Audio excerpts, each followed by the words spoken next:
Bonjour Jean-Luc Moudinque.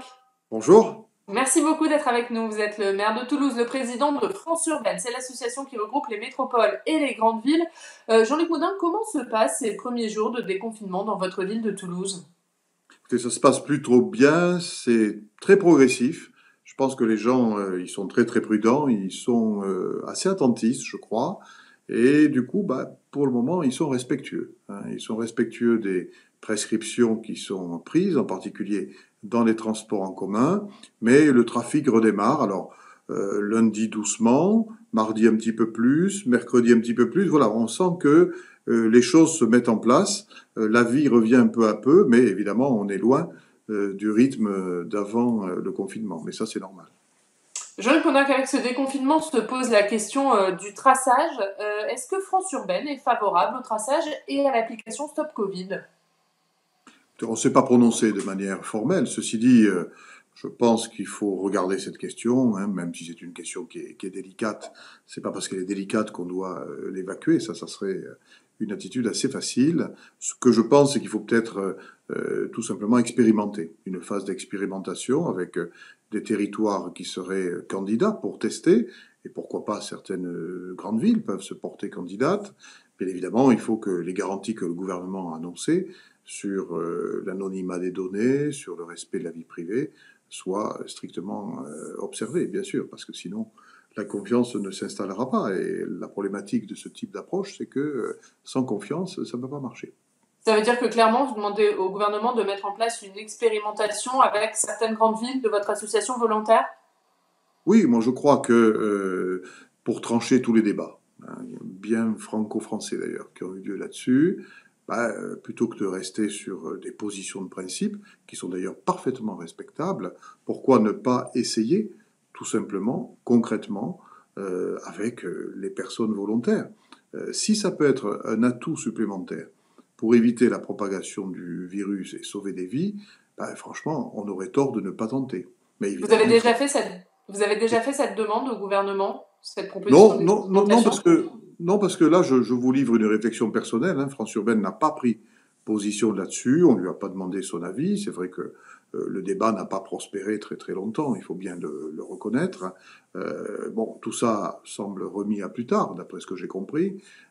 C'est à ce moment-là qu'on pourra se positionner, je pense.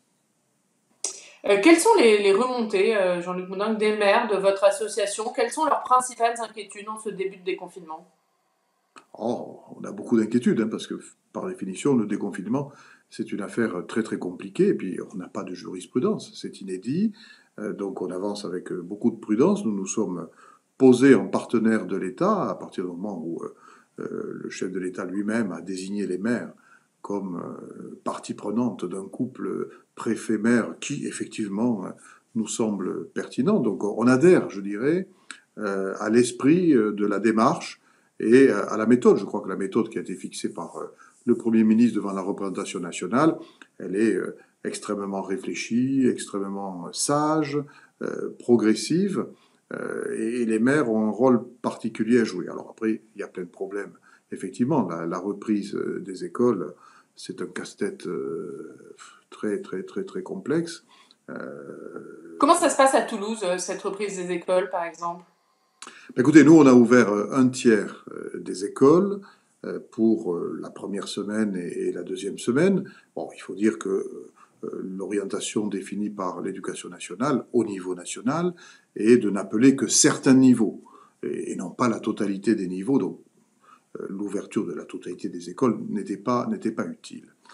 Par contre, j'observe une chose, c'est que ce que certains parents ont dit à l'éducation nationale il y a quelques jours, lorsque l'éducation nationale les a interrogés en leur demandant voulez-vous mettre votre enfant à l'école, certains parents se sont ravisés et on a eu de fait, du moins cette semaine, beaucoup moins d'enfants que ce qui était annoncé. Donc ça veut dire que les gens, et ça corrobore cette ambiance de début de déconfinement dont je parlais tout à l'heure en répondant à votre première question, c'est-à-dire que les gens sont très très prudents, pour ne pas dire réticents. Je pense que la peur est encore là et c'est on ne peut plus normal et compréhensible, et on le voit aussi à l'école. Voilà.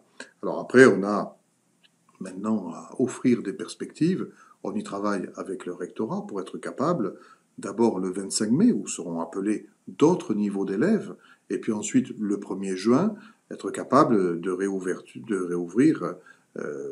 jusqu'à la totalité des écoles. C'est l'objectif qu'on se fixe, ce qui suppose évidemment de mettre en place les règles de distanciation et de prudence. Mais là-dessus, je ne suis pas inquiet parce que les choses sont bien établies. Tout le monde a été extrêmement rigoureux. On s'est appuyé sur l'expérience que nous avions acquise pendant le confinement dans les groupes scolaires que nous avions ouverts à l'attention des enfants, des personnels prioritaires, et notamment les enfants des soignants. Donc, du point de vue du protocole sanitaire, qui pour moi est l'essentiel, les choses marchent bien. Par contre, on a des problèmes de ressources humaines. Pourquoi ? Parce que on a une partie de nos agents municipaux, et c'est vrai aussi pour les enseignants, qui ne peuvent pas reprendre parce qu'ils ont des comorbidités, ils ont des fragilités pathologiques. Donc du coup, on se trouve avec une moindre capacité en termes de ressources humaines. Et donc on est en train de regarder si on peut opérer des recrutements, même des recrutements à durée déterminée, à court terme, de manière à augmenter notre capacité d'action. Voilà. Et puis il y a un point qui moi me chagrine un peu, c'est que l'éducation nationale n'a pas considéré comme élèves prioritaires les enfants des personnels enseignants et des personnels de notre collectivité municipale. Ce qui fait Et vous que demandez que ce soit le cas? je demande que ce soit le cas, non pas pour privilégier telle ou telle catégorie de travailleurs qui seraient, je dirais, nos agents, mais tout simplement parce que je sais que ça permet de mobiliser plusieurs centaines, 300 personnes à Toulouse, 300 personnels qui aujourd'hui sont bloqués parce qu'ils n'ont pas de solution pour garder leurs enfants. Et ces 300 personnes peuvent à ce moment-là participer à la réouverture de davantage d'écoles et donc faire bénéficier de cette reprise davantage de familles toulousaines. Et je suis sûr que c'est la même chose pour les enseignants. Donc on a demandé ça au recteur. J'espère que dans les 10-15 jours à venir, on aura réglé ce problème. Se pose aussi la question, en ce début de déconfinement, de l'ouverture des parcs et jardins. Est-ce que vous y êtes favorable? Alors j'y suis favorable, mais je suis dans un département vert, donc du coup, nous avons la possibilité d'ouvrir les parcs et jardins, et donc nos équipes d'entretien se sont mises au travail dès la semaine dernière, parce que à Toulouse, on a au total 225 parcs et jardins. Et évidemment, pendant 2 mois, ils étaient fermés. Pendant 2 mois, les aléas de la météo ont fait que la végétation s'est considérablement développée. Et puis pendant 2 mois, parfois, il y a pu y avoir des branches qui sont tombées, des incursions indésirables avec, je sais pas moi, des bouteilles cassées ou des objets dangereux. Donc, on ne peut pas réouvrir comme ça. Donc la réouverture, elle est progressive. Cette semaine, une vingtaine de parcs et jardins, la semaine prochaine, une trentaine. Et l'idée, c'est qu'effectivement, au cours des semaines à venir, en tout cas d'ici l'été, on réouvre la totalité, mais pas dans n'importe quelles conditions, en les remettant à niveau. Et pour ça, il faut que nos équipes travaillent. Et donc, elles doivent, en très peu de semaines, absorber le fait que pendant 2 mois, rien n'a été entretenu. Et elles doivent aussi tenir compte, toujours pareil, du même problème, c'est que une partie de nos agents ne sont pas disponibles parce qu'ils ont des fragilités qui les empêchent de retourner sur leur lieu de travail. Parce qu'évidemment, tout ça, on ne peut pas le faire en télétravaillant. Et nos prestataires ont exactement le même problème. Ils ont dans leur personnel certains qui ont des fragilités les empêchant de retourner sur leur lieu de travail. Voilà. Donc, tout Sur ça, cette question des parcs et jardins, vous le disiez, vous êtes en zone verte, mais est-ce que vous soutenez la demande de maires en zone rouge, à commencer par la demande de la maire de Paris d'ouvrir dans sa ville les parcs et jardins? ce que je crois, c'est que, toujours pareil, pourquoi les parcs et jardins sont fermés? Parce qu'il y a eu des regroupements qui mettaient les gens en danger. Les gens s'agglutinaient, ne respectaient pas les règles de prudence, et c'est pour ça qu'ils ont été fermés. Donc dans les départements rouges, que ce soit à Paris ou ailleurs, je pense que effectivement on pourrait envisager cette réouverture tout de suite, mais à condition de mettre les moyens pour garantir. Et les moyens, ça veut dire à nouveau du personnel pour surveiller, pour garantir le respect d'un certain nombre de précautions. Peut-être que dans ces départements rouges, faudrait-il que le port du masque soit rendu obligatoire. de manière à créer une protection supplémentaire, en plus des gestes barrières, en plus des règles de distanciation, en plus de la surveillance qu'on pourrait imaginer. Voilà, je pense que si il y a un protocole spécifique renforcé, peut-être que c'est possible. Jean-Luc Moudenc, ce matin se tient un comité interministériel sur le tourisme. Qu'est-ce que vous en attendez à France Urbaine? Alors, France Urbaine ne sera pas à cette réunion, mais notre ami et collègue maire de Tours, Christophe Boucher, qui est spécialiste de ces questions-là, a la possibilité de suivre les travaux de cette réunion.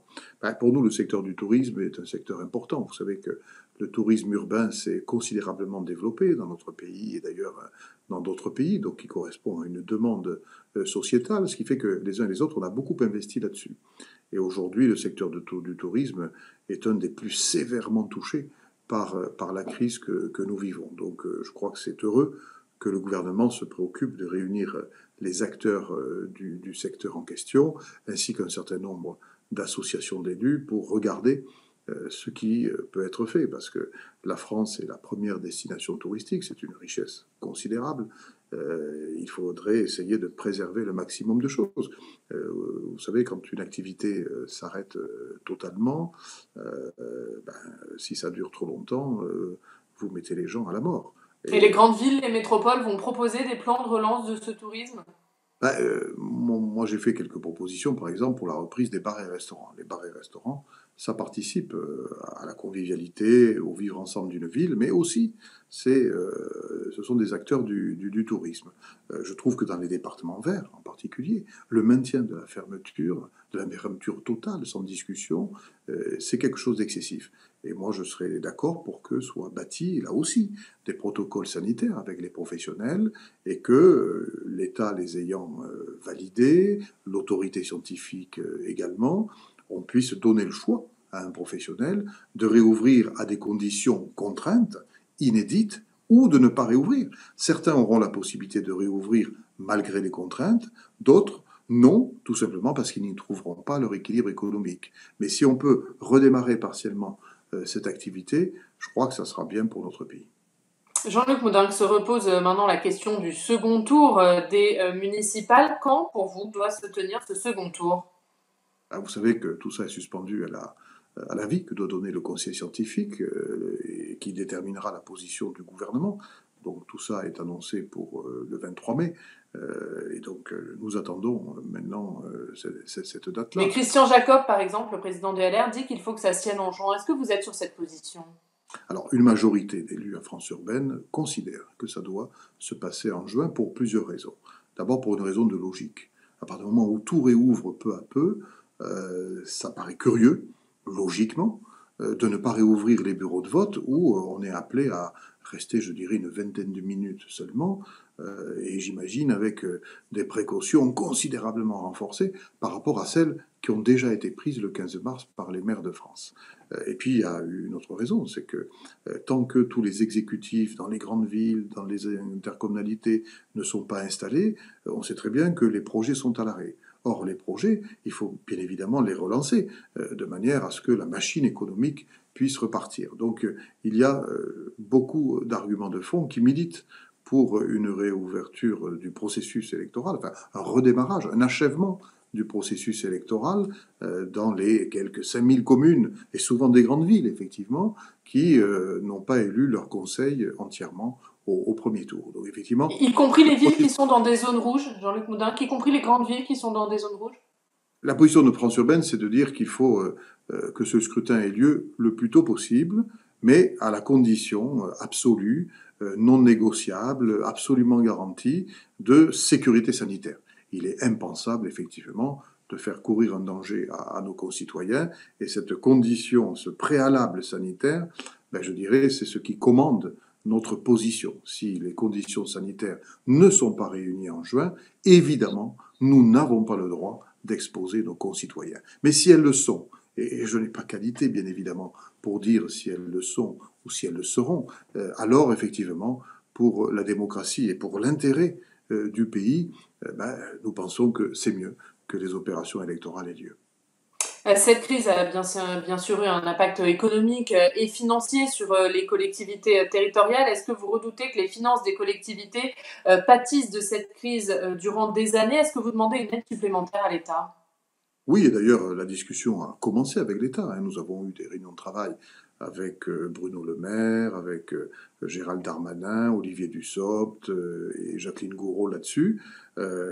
Effectivement, l'État est conscient du fait que nos finances sont sévèrement attaquées. Alors, cette année, dès cette année, hein, parce que nous avons des pertes de recettes et des dépenses supplémentaires dès l'année 2020. On a quelques moindres dépenses aussi, il faut le dire honnêtement, mais franchement, dans des volumes extrêmement restreints. Et comme, Donc il faut des dotations supplémentaires? disons que sur 2020, je pense qu'on va tenir le coup. L'État nous proposera sans doute une compensation, sans doute partielle. Moi, c'est pas sur 2020 que je suis le plus inquiet, même si on va être bousculé. C'est sur 2021, 2022, voilà, parce que la répercussion va être très très forte. Nous engrangeons une part donc négligeable de l'impôt économique. Forcément, c'est une recette fiscale qui va fortement reculer, dans des proportions d'ailleurs que nous sommes incapables précisément d'évaluer à l'heure où je parle. Et donc la première chose que nous demandons à l'État, c'est de ne pas considérer uniquement, je dirais, les moindres recettes et les dépenses supplémentaires du court terme, mais bien dans la durée. La deuxième chose que nous demandons, c'est que l'État mette en œuvre avec nous une méthode concertée d'évaluation permanente. Comme tout ça, ça va durer malheureusement, ça va peser pendant plusieurs années, il faut qu'on ait une méthode permanente et que cette méthode ne soit pas définie par l'État et appliquée aux collectivités. Il faut qu'elle soit définie ensemble, qu'elle soit co-construite par les collectivités et l'État. Voilà. Alors après, il y a un budget qui est en train de plonger vitesse grand V, c'est le budget des transports publics. Il est très important dans les grandes villes, ça compte beaucoup, et puis ça sert à rien de parler de transition énergétique, de ville verte, si on ne développe pas les transports en commun. Or, la première ressource des transports en commun, c'est le versement transport qui, avec la nouvelle loi, s'appelle versement mobilité. Donc une cotisation qui vient des entreprises. Donc forcément, c'est une cotisation qui va s'effondrer. Et puis, la deuxième ressource sont les recettes commerciales, c'est-à-dire la part, certes minoritaire, mais la part tout de même que paient les usagers. Pendant les 2 mois de confinement, nous avons arrêté les transports publics et le trafic s'est effondré jusqu'à 90%. Donc, nous avons un amoindrissement de cette recette. Et comme beaucoup de gens, on peut les comprendre, sont réticents à l'idée de reprendre les transports en commun, ne vont pas les reprendre de suite. Et d'ailleurs, on leur dit que il y aura plein de contraintes à respecter, éviter dans les transports en commun, télétravailler. Donc, ça veut dire que ça va s'installer là aussi un certain temps. Et quand je regarde le versement mobilité et les recettes clients, ça représente 80% de la ressource. Donc là, il y a un problème qui est gravissime et qui, lui, est urgent et commande des solutions de compensation et de solidarité de l'État qui doivent être établies rapidement. Un dernier mot très rapidement, Jean-Luc Moudin, qu'il nous reste peu de temps sur les difficultés du secteur aérien. On sait que Toulouse est étroitement liée, bien sûr, à Airbus. Est-ce que vous êtes inquiet des difficultés de ce secteur sur votre ville? Oui, je suis inquiet parce que nous sommes la capitale européenne de l'aéronautique et du spatial et que donc nous sommes impactés de plein fouet à partir du moment où les avions ne volent plus, à partir du moment où les compagnies du monde entier arrêtent de passer des commandes. Forcément, c'est tout le processus qui se trouve compromis et Et vous compromis. redoutez des pertes d'emplois nombreuses? Je redoute, oui, je redoute beaucoup. Voilà, alors là-dessus, évidemment, l'État a un rôle considérable à jouer, parce que c'est une activité d'abord d'excellence qui fait rayonner la France et l'Europe, et puis c'est une activité où il y a un enjeu de souveraineté.